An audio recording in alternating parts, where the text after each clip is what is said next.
तो हेलो दोस्तों, आप सभी कैसे हैं। आशा करते हैं कि आप सभी अच्छे होंगे। तो जैसा कि आप सभी को पता ही है कि Rajasthan eligibility examination for teachers यानी कि रिट 2024 के फॉर्म जो है निकले हुए हैं और फॉर्म अप्लाई करने की जो लास्ट डेट है वो आपकी 15/1/2025 जो है रहने वाली है।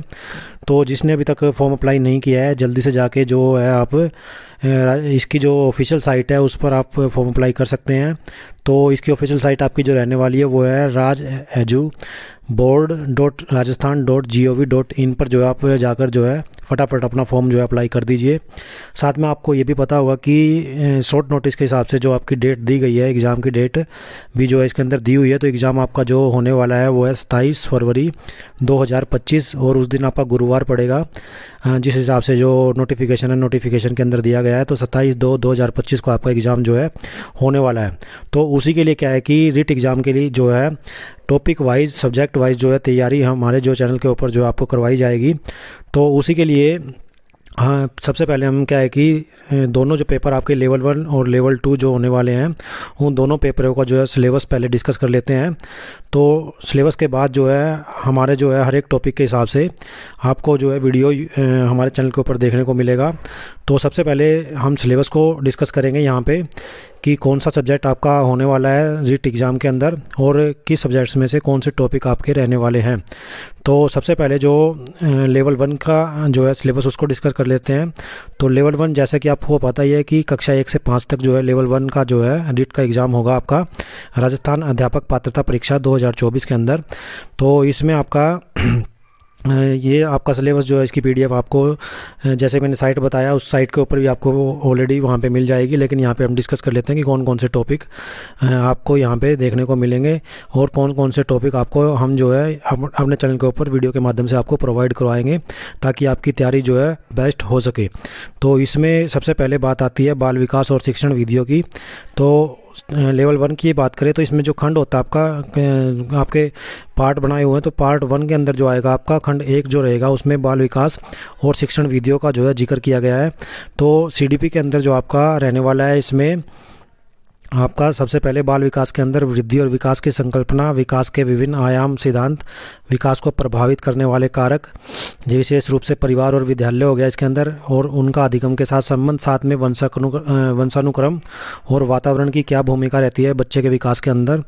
इसके साथ ही आपका व्यक्तिगत विभिन्नताएं, अर्थ प्रकार, व्यक्तिगत भिन्नताओं को प्रभावित करने वाले कारक, उसके बाद व्यक्तित्व संकल्पना प्रकार व व्यक्तित्व को प्रभावित करने वाले कारक और व्यक्तित्व का मापन।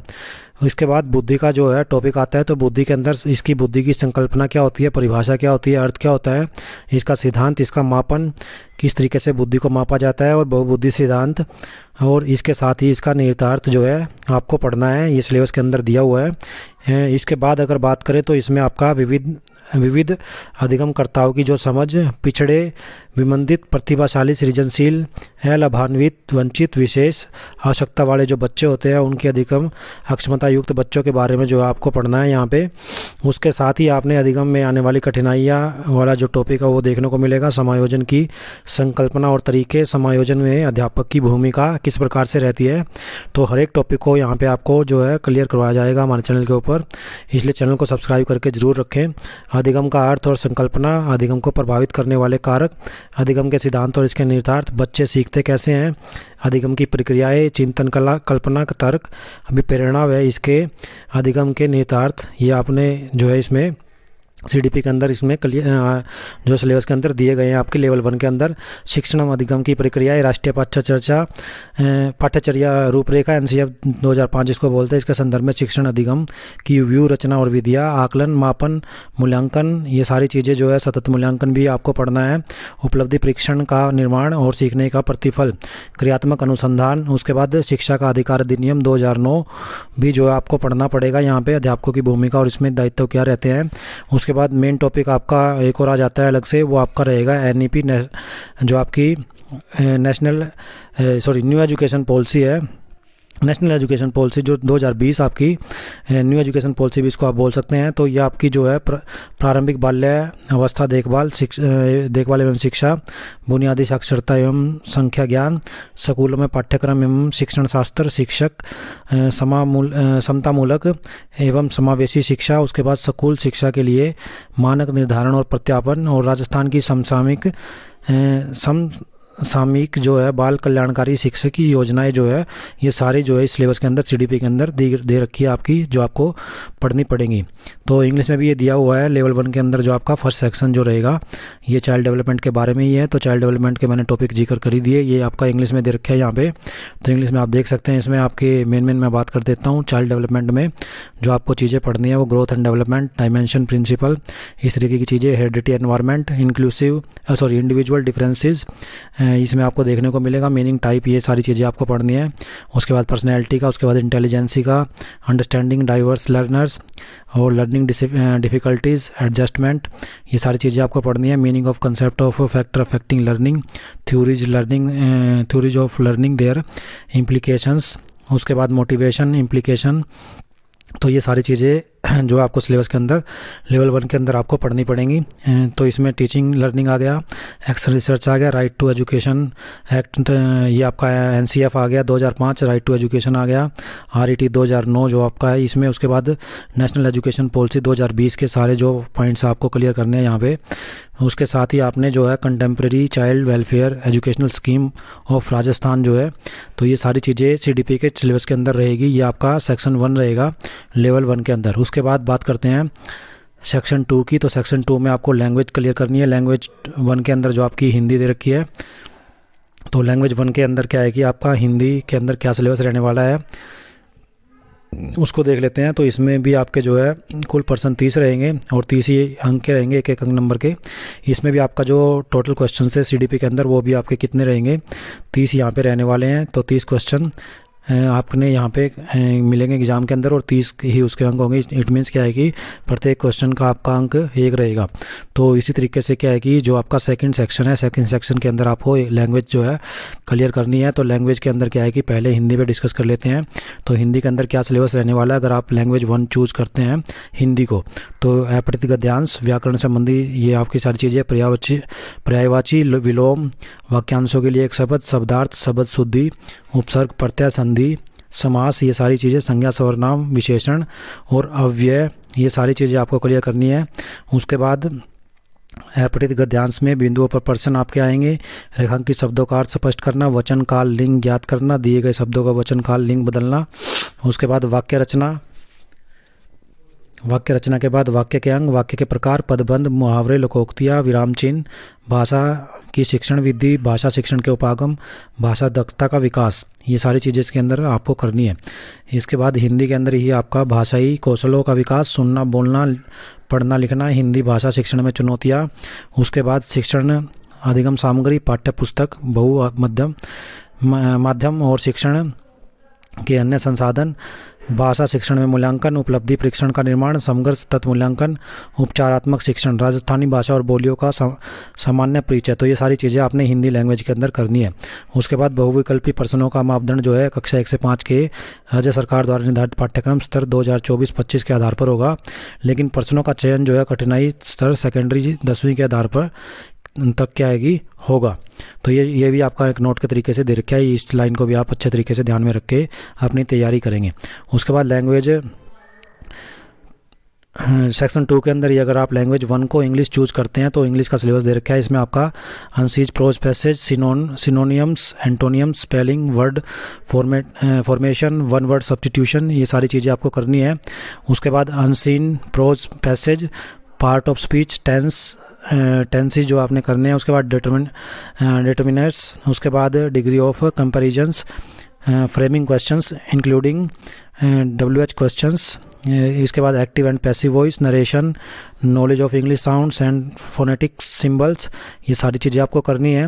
Principles of teaching English, methods, सारी चीज़ें जो है हमारे चैनल पर भी डिस्कस की जाएंगी, हर एक सब्जेक्ट से, हर एक खंड से, हर एक सेक्शन से। Methods and approach to English language teaching. उसके बाद development of English skills teaching, learning materials, जिसे TLM बोलते हैं in short, textbook, multimedia material and other resources जो इसके अंदर आते हैं। उसके बाद कॉम्प्रिहेंसिव और साथ में कंटिन्यूस इवेल्युएशन के बारे में पढ़ना है, जो कि आपका हिंदी लैंग्वेज के अंदर भी था, सतत और व्यापक मूल्यांकन। उसके बाद इवेल्युएशन इन इंग्लिश लैंग्वेज, और वही चीज़ इसके अंदर दे रखी है आपकी, the criteria for more multiple choice question will be based on syllabus prescribed by the state government. आपकी class 1 to 5 session 24-25, but the selection of difficulty level of the questions will be up to secondary, यानी कि 10th level तक आपका difficulty level इसके अंदर रहने वाला है। उसके बाद बात करते हैं, अगर आप जो है खंड 2 के अंदर संस्कृत लेते हैं तो आपका संस्कृत का सिलेबस इस तरीके से आप देख सकते हैं, तो ये आप बोर्ड की साइट पर जाके भी देख सकते हैं। उसके बाद अगर आप लैंग्वेज खंड 2 के अंदर ये उर्दू को चूज़ करते हैं लैंग्वेज 1, तो आपका उर्दू का सिलेबस इस तरीके से रहने वाला है। उसके साथ ही अगर आप जो है खंड 2 के अंदर जो है सिंधी भाषा को चूज़ करते हैं तो सिंधी भाषा का जो है सिलेबस इस तरीके से आपका रहने वाला है, इसमें हम ज़्यादा डिस्कस नहीं करेंगे। उसके साथ ही जो आपका प्रश्न पत्र के अंदर आप अगर पंजाबी लैंग्वेज को लैंग्वेज 1 चूज़ करते हैं सेकंड खंड के अंदर, क्योंकि सेकंड सेक्शन है, सेकंड सेक्शन के अंदर तो आपका पंजाबी सेक्शन का जो है पंजाबी खंड का जो है सिलेबस भाषा एक जो लैंग्वेज 1 अगर आप चूज़ करते हैं तो ये सिलेबस आपका रहने वाला है। उसके साथ ही अगर क्या है कि आप गुजराती चूज़ करते हैं तो गुजराती का सिलेबस आपका ये रहने वाला है सेक्शन 2 के अंदर ही। क्या है कि आप 5-4 लैंग्वेज जैसे कि गुजराती, सिंधी, उर्दू, पंजाबी, हिंदी और इंग्लिश, इनमें से जो है एक भाषा को आपने चूज़ करना है। उसके बाद इसी तरीके से लेवल 1 का जो है थर्ड जो आपका खंड आता है, सेक्शन आता है, इसके अंदर भी अगर आप हिंदी, इसके अंदर भी इसी तरीके से लैंग्वेज को चूज़ कर सकते हैं। आप अगर लैंग्वेज 1 को इंग्लिश चूज़ करते हैं तो सेकंड आपको हिंदी चूज़ करनी पड़ेगी। इस तरीके से आपका रहेगा, मतलब 1 और 2 में आपको भाषाओं का क्या है कि चयन करना है। तो सेक्शन 3 की बात करते हैं। सेक्शन 3 के अंदर भी आपका कुल पर्सन जो आपके 30 आने वाले हैं और 30 ही आपके क्या है कि अंक होने वाले हैं। तो इसमें अगर आप लैंग्वेज 1 हिंदी नहीं चुनते हैं तो आपको लैंग्वेज 2 मान लीजिए हिंदी चुनते हैं, तो इस तरीके से आपका सिलेबस जो है रहने वाला है। सिलेबस को अच्छे तरीके से ध्यान से समझें। इसमें भी वही चीज़ आपकी है, प्रति गद्यांश, व्याकरण, इसमें युगम शब्द, वाक्यांशों के लिए शब्द, उपसर्ग, प्रत्यय, संधि, समास, संज्ञा, सर्वनाम, विशेषण, क्रिया, लिंग, वचन, काल, शब्द, शुद्धि, ये सारी चीज़ें इसके अंदर आने वाली है। उसके बाद पद्यांश के अंदर भी भाव सौंदर्य, विचार सौंदर्य, नाद सौंदर्य, शिल्प सौंदर्य, जीवन दृष्टि, ये सारी चीज़ें आपको करनी पड़ेंगी। उसके बाद वाक्य रचना, वाक्य के अंग, वाक्य के भेद, पदबंध, मुहावरे, लोकोक्तियाँ, कारक चिन्ह, अव्यय, विराम चिन्ह, ये सारी चीज़ें, भाषा शिक्षण विधि, भाषा शिक्षण के उपागम, भाषा शिक्षण दक्षता का विकास, भाषाई कौशलों का विकास, शिक्षण अधिगम सामग्री, पाठ्य पुस्तक, बहु मध्यम माध्यम एवं शिक्षण के अन्य संसाधन। उसके बाद भाषा शिक्षण में मूल्यांकन, सुनना, बोलना, पढ़ना, लिखना, उपलब्धि परीक्षण का निर्माण, समग्र और सतत मूल्यांकन, उपचारात्मक शिक्षण, ये सारी चीज़ें आपको क्या है कि क्लियर करनी है। उसके बाद राजस्थानी भाषा की सामान्य जानकारी, ये सारी चीज़ें आपकी रहेंगी। उसके बाद अगर आप इंग्लिश चूज़ करते हैं सेकंड लैंग्वेज में तो वही चीज़ें जो पहले हमने ऊपर देखी है, अनसीन प्रोज पैसेज आपका, linking devices, subject verb, concord, inferences, थोड़ा सा उससे ऊपर से चेंज हो जाएगा जो फर्स्ट लैंग्वेज में था। अगर आप फर्स्ट लैंग्वेज इंग्लिश चूज़ करते हैं तो अनसीन पोएम रहेंगी इसके अंदर, आइडेंटिफिकेशन ऑफ, एलिट्रेशन, सिमाइल, मेटाफोर, उसके बाद पर्सोनिफिकेशंस, एसोनेंस और राइम, ये सारी चीज़ें इसके अंदर रहेंगी। मॉडल एक्सजेलजीज, उसके बाद common idioms and phrases, literary terms, elegy and sonnet, short story and drama, ये सारी चीज़ें इसके अंदर रहने वाली है। Basic knowledge of English sounds and symbols आपको करने पड़ेंगे। प्रिंसिपल टीचिंग इंग्लिश, ये सारी चीज़ें इसमें रहने वाली है। Methods of evaluation and remedial teaching, ये सारी रहने वाली है इसके अंदर। उसी तरीके से वो नोट्स सभी में मिलेगा आपको कि आपका जो मल्टीपल चॉइस क्वेश्चन आपसे 1 से 5 क्लास के आएंगे, लेकिन जो है आपका डिफ़िकल्टी लेवल 10th लेवल तक का जो है रहने वाला है, 10वीं क्लास तक का रहने वाला है। उसके बाद यही आपका द्वितीय लैंग्वेज अगर आप चूज़ करते हैं संस्कृत का, तो संस्कृत का सिलेबस इस तरीके से रहेगा। द्वितीय लैंग्वेज अगर आप चूज़ करते हैं उर्दू, तो उर्दू का सिलेबस ये रहेगा आपका। उसी तरीके से अगर आप क्या है कि हिंदी चूज़ करते हैं सेकंड लैंग्वेज के अंदर, तो सेकंड में ये रहेगा। ये आपका खंड जो है 3 की बात हो रही है, तो तीसरे के अंदर जो आपको पंजाबी का जो है सिलेबस ये रहेगा। अगर आप पंजाबी जो है खंड 3 के अंदर सेक्शन 3 के अंदर लैंग्वेज 2 को चूज करते हैं तो आपका पंजाबी का सिलेबस ये रहेगा। उसके बाद गुजराती का सिलेबस आपका ये रहने वाला है। तो नेक्स्ट जो बात करते हैं सेक्शन 4 की। सेक्शन 4 के अंदर भी आपके 30 क्वेश्चंस आएंगे। तो 30 क्वेश्चंस में सबसे पहले आपका गणित आएगा, मैथ आएगा। तो मैथ के अंदर क्या है कि आपका सिलेबस आपका जो रहने वाला है, इसमें आपका 1 करोड़ तक की पूर्ण संख्याएं, स्थानीय मान, तुलना, गणितीय मूल संक्रियाएं, जोड़, बाकी, गुणा, ये सारी चीज़ें रहने वाली है। बोर्ड मास जिसको बोलते हैं। उसके बाद बोर्ड मास जिसको बोलते हैं, भिन्न की अवधारणा, उचित भिन्न, समान हर वाली, भिन्न तुलना और भिन्न मिश्र भिन्न, असमान हर वाली, उचित भिन्नों का तुलना, भिन्नों के जोड़, बाकी, ये सारी चीज़ें आपको करनी है। एक नियम, औसत, लाभ, हानि, सरल ब्याज। उसके बाद समतल और वक्र तल, समतल और ठोस ज्यामितीय आकृतियाँ सारी आपको करनी है। लंबाई, भार, धारिता, इसमें सारी चीज़ें आपकी आ जाएंगी। गणित की प्रकृति, उसके बाद औपचारिक और अनौपचारिक विधियों का मूल्यांकन, ये सारी चीज़ें आपको यहाँ पे क्लियर करनी है। तो ध्यान से सिलेबस को समझना है। नोट में वही चीज़ आपकी रहेगी, 1 से 5 तक के क्वेश्चन जरूर आएंगे क्लास के, लेकिन आपका कठिनाई का स्तर 10वीं तक का रहने वाला है। उसके बाद आपका लेवल 4 के जो इंग्लिश में दे रखा है, ये मैथ ही आपका इंग्लिश के अंदर, तो इसको देख सकते हैं। उसके बाद नेक्स्ट जो बात आती है आपका खंड जो 5 आने वाला है, सेक्शन 5 जो है, उसमें इंपॉर्टेंट पार्ट आपका रहने वाला है। वो आपका यहाँ भी 30 क्वेश्चन रहेंगे और वो रहेगा आपका एनवायरमेंटल जो स्टडीज आपकी रहने वाली है 1 to 5 क्लास के अंदर, लेवल 1 के अंदर। तो पर्यावरण अध्ययन की जो है एक बार जानकारी ले लेते हैं। इसमें आपका क्या क्या चीज़ें आपको जो है पढ़नी है। तो इसमें आपका परिवार आपको पढ़ना है, वस्त्र और आवास, व्यवसाय, हमारी सभ्यता संस्कृति, राजस्थान का सामान्य ज्ञान, परिवहन और संचार, अपने शरीर की देखभाल, सजीव जगत, ये सारी चीज़ें आपको पढ़नी है। उसके बाद जल, हमारी पृथ्वी और अंतरिक्ष, पर्वतारोहण, पर्यावरण अध्ययन के क्षेत्र और संकल्पना, पर्यावरणीय शिक्षा शास्त्र, तो ये सारी चीज़ें आपको यहाँ पे क्लियर करनी है। पर्वतारोहण, ये सारी सारी चीज़ें आपको यहाँ पे करनी है। इसमें भी आपका जो स्तर रहेगा 1 से 5 का ही क्वेश्चन आएंगे, लेकिन जो उसका स्तर रहेगा वो आपका 10वीं तक का रहने वाला है। तो इसको भी आपको ध्यान से समझना है। ये आपका पर्यावरण का सिलेबस रहेगा सेक्शन 5। कुल मिला के आपने देखे होंगे कि 5 सेक्शन आपके बनने वाले हैं। हर एक क्वेश्चन आपका जो है 30 मार्क्स का रहने वाला है। फर्स्ट सेक्शन के अंदर आपने देखा CDP आपकी रहेगी। दूसरे के अंदर आपको लैंग्वेज चूज करनी है। लैंग्वेज कोई भी आप चूज करते हैं 6 में से, तो वो भी 30 नंबर की रहेगी। पहला भी 30 नंबर का रहेगा। उसके बाद लैंग्वेज 2 रहेगी। लैंग्वेज 2 में भी आपको 30 नंबर का जो है कोई लैंग्वेज चूज करनी है जो आपने फर्स्ट में कर लिया है। उसके अलावा कोई दूसरी लैंग्वेज आपको फिर थर्ड सेक्शन के अंदर जो है चूज करनी है। फर्स्ट सेक्शन आपका CDP का, सेकंड फर्स्ट लैंग्वेज का, थर्ड जो आपका सेकंड लैंग्वेज का। उसके बाद फोर्थ के अंदर आपका मैथ्स आएगा, मैथ्स रहने वाला है। और फिफ्थ जो सेक्शन है आपका, उसमें आपका एनवायरमेंटल स्टडी जो है रहने वाली है, वो भी 30 मार्क्स का होगा। तो टोटल आपका 150 नंबर का जो है पेपर होने वाला है। तो इसके अंदर सिलेबस मैंने आपको बता दिया है और इसकी तैयारी जो है हमारे चैनल पर सब्जेक्ट वाइज और टॉपिक वाइज बिल्कुल डीपली जो है अच्छे तरीके से करवाई जाएगी। तो उसके लिए क्या है कि आप चैनल को, इस वीडियो को ज़्यादा से ज़्यादा शेयर कीजिए ताकि ज़्यादा से ज़्यादा लोगों को इसकी जानकारी मिले। और साथ में CTET, RIT या फिर अदर टीचिंग जो एग्ज़ाम्स हैं उनकी तैयारी के लिए चैनल को सब्सक्राइब कर लीजिए।